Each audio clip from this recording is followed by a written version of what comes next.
Friends welcome back to my channel. আমার চ্যানেলে তোমাদের সকলকে স্বাগত। সবাই কেমন আছো? আশা করছি ভালোই আছো। আর আমিও ভালো আছি মোটামুটি। এই গরমে জানি সবাই যদিও গরমে খুব একটা ভালো নেই, তবু আশা করছি মোটামুটি সবাই ভালো আছো। তো আজকের রেসিপিটা দেখতে থাকো আর সঙ্গে থাকো। দিন পর মটর ডালের বড়া ভাজবো আমি। তো মটর ডালটা আমি ভিজিয়ে রেখেছিলাম দুপুরবেলা, এখন আমি বেটে নিয়ে চলে আসবো। চলো বেটে নিয়ে আসি, তারপর রান্নাটা শুরু করি। দেখো আমি বেটে নিয়ে চলে এসেছি ডালটা। এর মধ্যে আমি এখন একটু লঙ্কা কুচিয়ে দেবো আর একটু পেঁয়াজ কুচিয়ে দেবো। যদিও আমার অতটা মনে নেই, মা তো বড়া ভাজে, আমি তো খুব একটা ভাজলাম না, তাই আমার মনে নেই যে পেঁয়াজ দেয় কিনা। তো আমি নিজের থেকে একটু পেঁয়াজ দেবো। আর দেখো যে ভাত বসিয়ে দিয়েছি, ভাত ফুটছে। আর মাছগুলো আমি এনে ধুয়ে বেছে একদম ভেজে রেডি করে নিয়েছি। প্রথম দিকে তোমাদের সাথে কিন্তু মাছ ভাজাটা, মাছ ধোয়াটাও শেয়ার করতে পারিনি। আর মশলা এখানে কষানো হয়ে যাচ্ছে, আলু আছে আর মশলা দিয়ে দিয়েছি সমস্ত। তো কষানো হয়ে যাচ্ছে, এখন এটা আমি জল দিয়ে দেবো।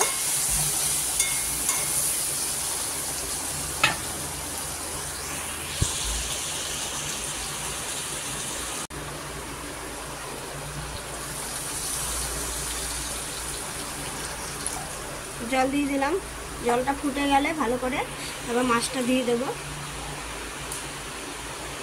আছে একটু পটল ভাজা, দুপুরবেলা না পটলটা ভেজেছিলাম কিন্তু খেতে একদম ভুলে গেছি, তাই পটল ভাজাটা এখনই রাতেই খাবো।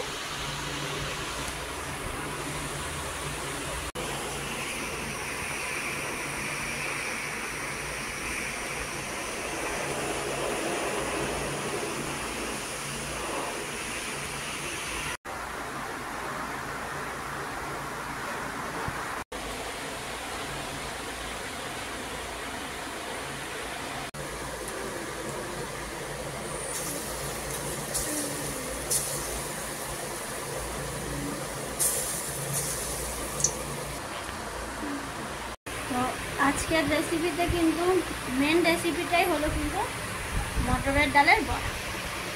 তো তার সঙ্গে আছে মাছের ঝোলও, আর দুপুরবেলায় ভেজে রাখা একটু পটল। তো প্রায় 9-10 বছর হয়ে গেল মটরের ডালের বড়া খাইনি। সেই মায়ের হাতে যে কবে খেয়েছি তাও মনে হয়। আর মায়ের হাতের কোনো তুলনা হয় না। মায়ের হাতের রান্না যতই না ভালো করবো, তবুও মায়ের মতো যেন কিছুতেই মনে হয়। যাই হোক, 9 থেকে 10 বছর পর এই মটর ডালের বড়া করেছিলাম। আর মা যখন করতো, মা প্রত্যেক বছরই করে চৈত্রি মাসে 3 শনিতে। আমাদের ওখানে 3 মায়ের মন্দির আছে, সেই মন্দিরে শীতলা পুজো হয় 3 শনিতে। তো আগের দিন বড়া ভেজে রাখে, বা যা যা রান্না করার করে নেয়। বড়াটা কিন্তু বেশিরভাগ বাড়িতেই সেদিন সবারই থাকে। আর পরের দিন সারাদিন খায়, যতক্ষণ না কুলো ঠান্ডা করে ততক্ষণ কিন্তু ঘরে উনুন জ্বালায় না আসে।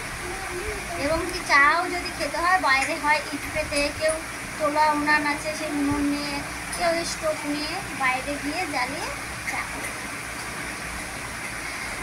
ভীষণ মিস করি, যদিও আমি এমন একটা জায়গায় থাকি, সত্যি কথাই বলছি, থাকতে মনই চায় না, একদম ভালো লাগে না এখানে।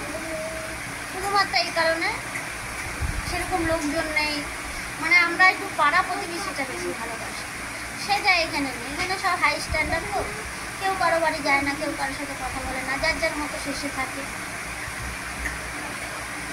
এই জন্য আরও তো যাই হোক, আরও বেশি কথা বললাম না। ভিডিওটি যদি ভালো লাগে একটু লাইক করো, কমেন্ট করো, শেয়ার করো। যারা যারা এখনও পর্যন্ত আমার চ্যানেলটিকে সাবস্ক্রাইব করোনি, please subscribe to my channel. পাশে থাকা বেল আইকনে ক্লিক করতে ভুলো না। দেখা হচ্ছে নেক্সট ভিডিও, ততক্ষণের জন্য সবাইকে জানাই শুভরাত্রি।